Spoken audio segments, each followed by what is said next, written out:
On today's episode of Locked On Oilers, a preview for the Oilers versus the Canucks, the 3 keys to victory, and the Edmonton Oilers Christmas list. All that and much more in today's episode of Locked On Oilers.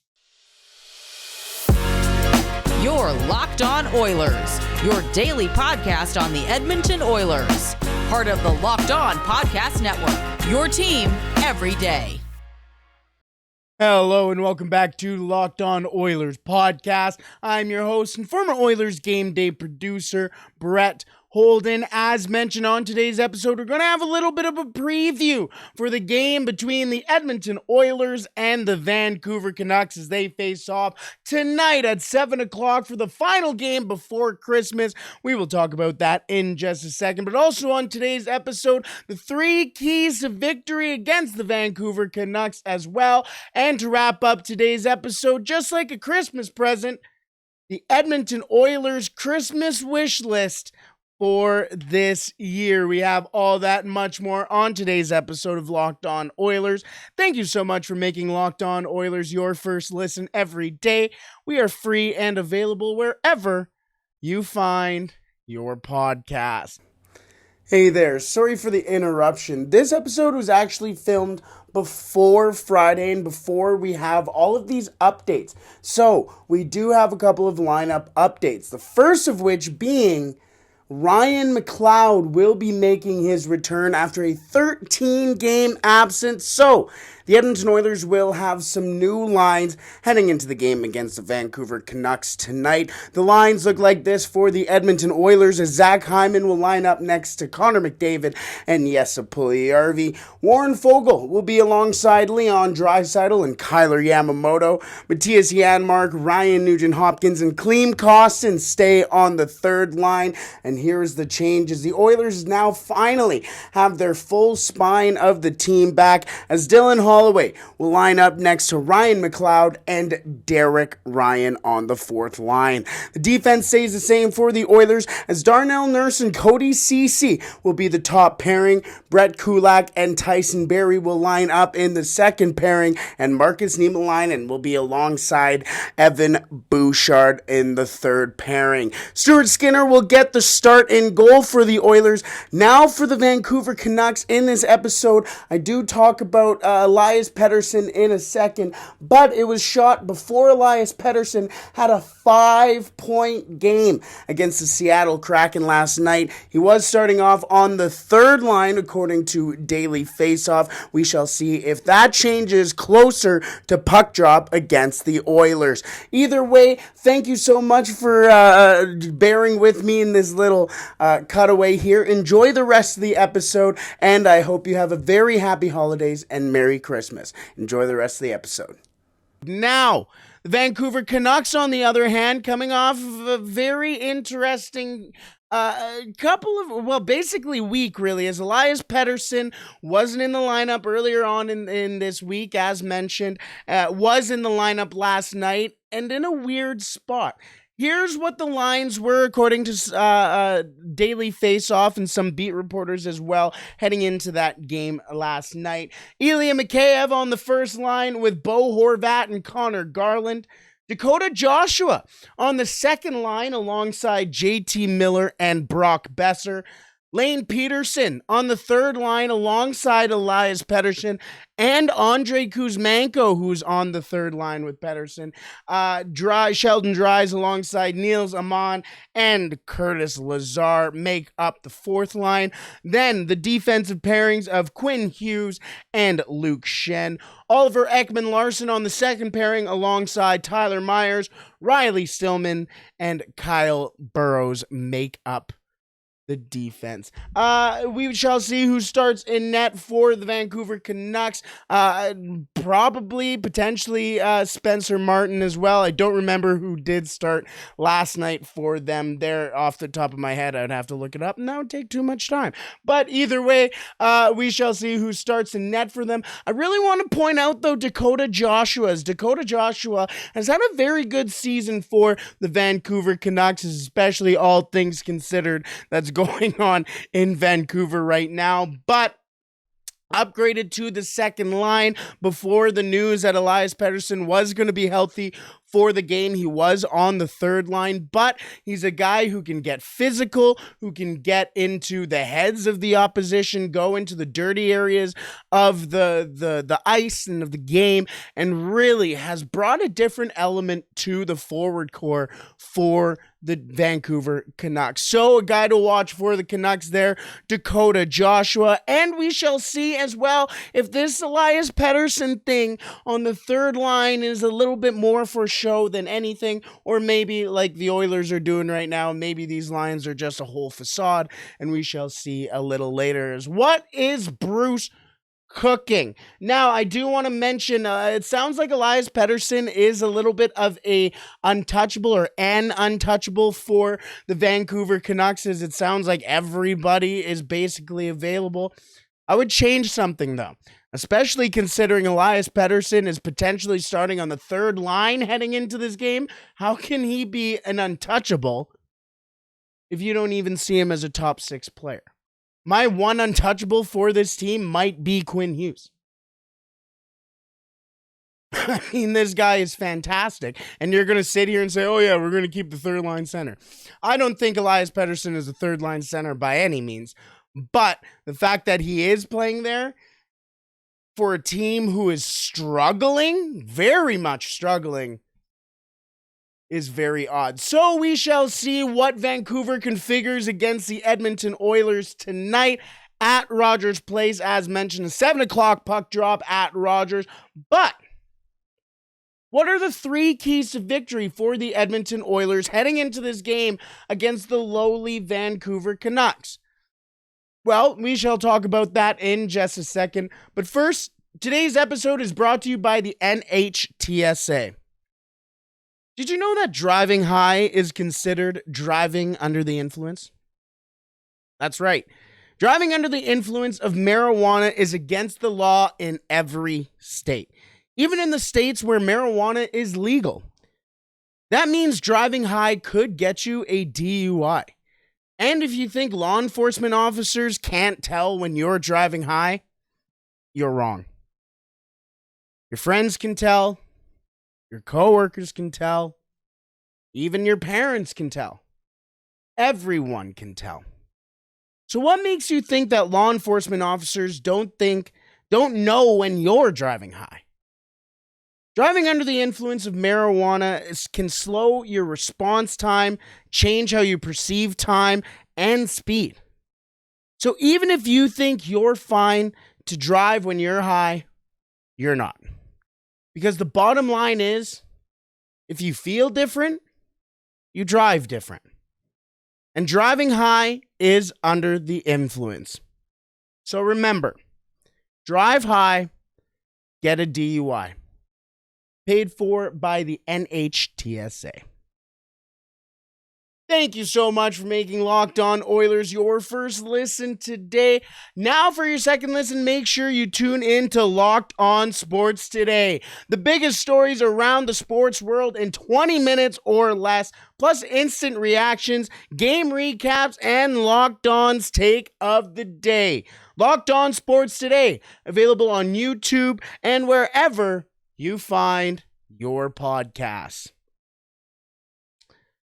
Alrighty, let's go into the 3 biggest keys for the Edmonton Oilers heading into this game against the Vancouver Canucks. There are 3 very obvious ones here for the Edmonton Oilers, but, well, 2 of them very obvious ones. The other one is something that we've been seeing from the Edmonton Oilers more recently than not, especially against the Dallas Stars. But either way, the first key to victory against the Vancouver Canucks is score first. Yes, you always hear the first goal is so important. The first goal, this, the Oilers don't get the first goal, this, that, and the other thing.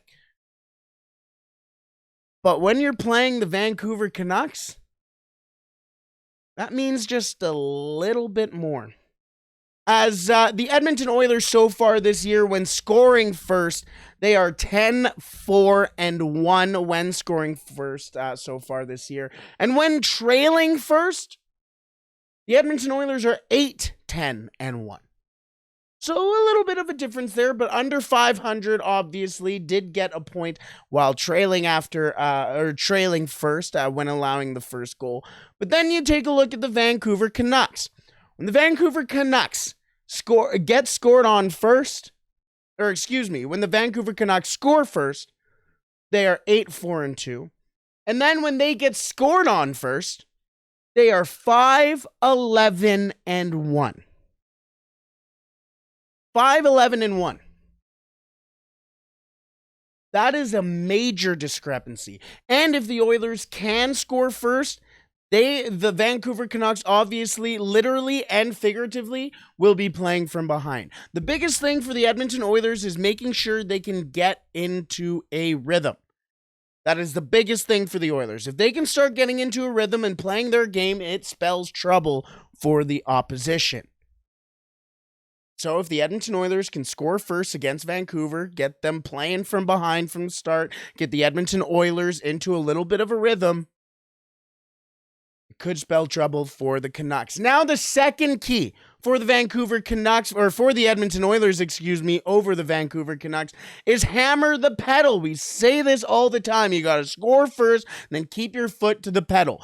But even more important when you're facing the Vancouver Canucks, as the Edmonton Oilers, when leading after one, are 6-1-0. Yes, 6-1-0. Have only lost one time in regulation when leading after 20 minutes. Then, when leading after 40 minutes, the Edmonton Oilers are 10-1-0. And then while trailing after one period, the Edmonton Oilers are 6-7-0. So the lead is very important for the Oilers. The fact that the Edmonton Oilers are 10-1-1 when leading after 40 minutes is massive. Massive. The Edmonton Oilers need to, as soon as they score that first goal, we got to score the second goal. We got to score the third goal. Got to score the fourth goal. That has to be the mentality for the Edmonton Oilers against the Vancouver Canucks. Because on the flip side for the Vancouver Canucks, when the Vancouver Canucks are trailing after 20 minutes, they are 4-8-0.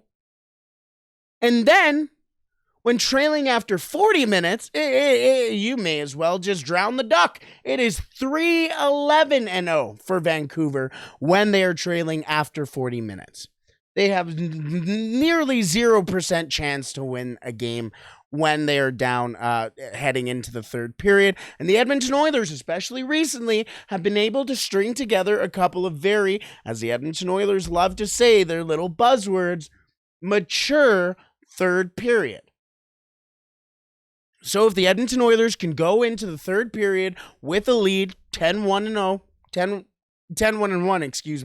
and the Vancouver Canucks 3-11-0 when trailing after 40 minutes. So the second key for victory for the Edmonton Oilers is hammer the pedal. The third key and final key for the Edmonton Oilers to win over the Vancouver Canucks is depth scoring. Yes, depth scoring. I didn't mention anything about the defense for the Oilers. Is if they are able to do these things when it comes to scoring, that is all that matters. The Vancouver Canucks will have no chance to come back in the game. They have no worries about their offensive game, but only if they do these things. The depth scoring has been massive for the Oilers, and we talked about it just the other day. Well, yesterday, when the Oilers get two goals from anybody not named Connor McDavid or Leon Draisaitl, the Edmonton Oilers win that hockey game. Look at what happened in Dallas. 2 goals from Matthias Janmark himself, just by himself. Then Klim Kostin got an assist, didn't get a goal, but 2 assists in that one. Depth scoring there. Ryan Nugent-Hopkins getting another goal on the season. Zach Hyman getting a goal as well in that one. And Warren Foegele. Didn't even mention Warren Foegele. The Edmonton Oilers need to get scoring from anybody not named 29 or 97, If they get a goal from Brett Kulak, that'd be fantastic too. But the Edmonton Oilers need depth scoring, and they need at least 2 goals from someone not named Connor McDavid and Leon Draisaitl. So, to wrap up and summarize the 3 keys to victory for the Edmonton Oilers over the Vancouver Canucks tonight, the first thing, score first. The Edmonton Oilers are 10-4-1 while scoring first so far this year, and the Vancouver Canucks are 5-11-1 when trailing first so far this year. The second key to victory for the Edmonton Oilers over the Vancouver Canucks is hammer the pedal. The Edmonton Oilers are 10-1-1 when leading after 40 minutes, and the Vancouver Canucks are 3-11-0 when trailing after 40 minutes. So a little bit of a discrepancy there, and the Edmonton Oilers need to take advantage. And of course, depth scoring, get at least 2 goals from anybody not named Connor McDavid or Leon Draisaitl, and the Edmonton Oilers will go on to win against the Vancouver Canucks tonight. Either way, let's move into, it's the holiday season. Let's have a little bit of fun as tomorrow is Christmas Eve. I can't believe tomorrow's Christmas Eve. Sunday is Christmas Day, of course. So, what are the Edmonton Oilers hoping to open on Christmas Day? Well, we got 3 wish list events, 3 wish list things, 3 things on the Edmonton Oilers wish list that the Oilers hope to open this year. We will talk about that in just a second, but I want to thank you again for making Locked On Oilers your first listen today. Now make Locked On Sports Today your second listen with Peter Bukowski, sorry, Peter, didn't mean to say Peter Bukowski, who brings you the biggest stories from around the sports world in 20 minutes. Yes, 20 minutes. Get analysis and opinions before anyone else with our local and national experts and insiders. Locked On Sports Today, available on YouTube and wherever you find your podcasts. Alrighty, let's get into the festive spirit as mentioned, as the Edmonton Oilers have 3 Christmas wish list, 3 Christmas wishes. I keep trying to say wish list or trying to push wish lists into there. 3 Christmas wishes for the Edmonton Oilers that hopefully they can get at some point this year, but they're going to make the wish on Christmas and hopefully they can open it either way. The first one is get a top quality shutdown defenseman. I'm talking Jacob Chychrun. I'm talking Vladislav Gavrikov. I'm talking Joel Edmondson. I'm talking potentially even John Klingberg. I know I've been very hasty on Joel Edmondson. Not the biggest fan of Joel Edmondson, especially for the rumored price for Joel Edmondson, but if you can get him for the right price, that's fine with me. It truly is fine with me, but it's got to be the right price. John Klingberg, big body, veteran, can score, can do a lot of things in his own end. Hasn't been having a fantastic season in Anaheim so far, but we shall see. A move can always help everybody there and is in a relatively affordable contract depending on the return as well. But the big 2 is, of course, Jacob Chychrun and Vladislav Gavrikov. Now, the second wish for the Edmonton Oilers for this for Christmas this year is a bottom 6 or a top 9 grit and grind forward. So that is a guy who can go out there, grind out some important shifts for you, maybe pot in a couple of goals here and there, but really add some sort of sandpaper to the Edmonton Oilers lineup, especially in their forward core. So I'm talking guys like Chicago Sam Lafferty, maybe Frankie Vetrano as well, maybe a name the Edmonton Oilers can take a look at. Noel Acciari has been a name the Edmonton Oilers have reportedly been looking at as well, having a very solid season so far for St. Louis. Then Zach McEwen. I've always been a big Zach McEwen guy, a guy who can go out there, fight, throw a couple hands, just really be a demeaning force on that ice for the Edmonton Oilers. And I added Nick Deslauriers. I know he signed a deal this summer, and it's a pretty decent deal. He was a free agent, went to Philadelphia, but it's still Philadelphia. No one is safe in Philadelphia right now.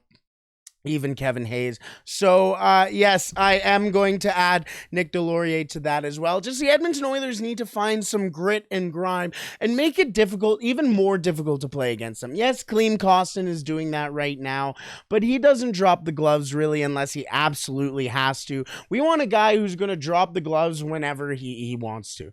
Not when he needs to, but when he wants to. Look at what's going on with Ryan Reeves in Minnesota. And the Edmonton Oilers were really into Ryan Reeves for a little bit. Well, tried to get Ryan Reeves right until the end of it. But look at what he's doing in Minnesota. He's a great team guy. He's a great guy to have in the lineup and a great guy to have in the dressing room. And everybody likes him because he will go out there and fight to win. Shout out U.S. soccer fans for that one. But he will go out there and protect your best players. And that is what the Edmonton Oilers need. Especially seeing how often Connor McDavid, Leon Draisaitl, Ryan Nugent-Hopkins, Zach Hyman, they've all been bullied at some point in this season, and it's not like they're going to drop the gloves. And then once Darnell Nurse drops the gloves, everyone goes, oh, great, Darnell Nurse, look, we're losing him for 5 minutes. And then if Darnell Nurse doesn't drop the gloves, you go, oh, Darnell Nurse, look, he's not fighting. Now look at him, he's a wussy. We got to stop with this discourse here. Yes, I'm calling out certain Oilers fans as well, but you got to find some sort of grit and protection for Connor McDavid and Leon Draisaitl. And finally, the third wish for the Edmonton Oilers for this Christmas is to find Jack Campbell's form. The Edmonton Oilers signed Jack Campbell to a 5x5 deal for a reason. And there are other teams around the league trying to get Jack Campbell for a reason. I don't care what you say. Trust me, I don't care what you say when it comes to, oh, the Edmonton Oilers signed Jack Campbell for $5 million. That's the most expensive backup I've ever heard. Shut up, bro. Shut up. Tell me you don't know the NHL market without telling me you don't know the NHL market. Look at what Darcy Kuemper got. And the guy is practically blind in one eye. The exact same thing that happened to Darcy Kuemper ended Chris Pronger's career. Shut up. Shut up. That is how much you need to pay for a goaltender, especially in a competitive market for goaltenders on the year.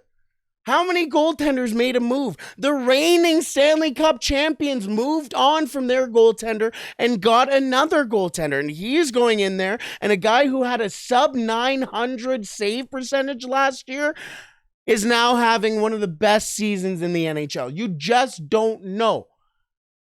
But Jack Campbell, at times last year with the Toronto Maple Leafs, was the best goaltender in the league. Going into last year, he was a Vezina Trophy candidate. And even going into this year, he was a Vezina Trophy favorite as well. So, people, we don't just start throwing these out there for people on the internet to go, oh, you're stupid, you don't know what you're talking about because you've never watched 3 Toronto Maple Leafs games. And that's fine. You're not here to be a Toronto Maple Leafs fan. But you got to learn some patience.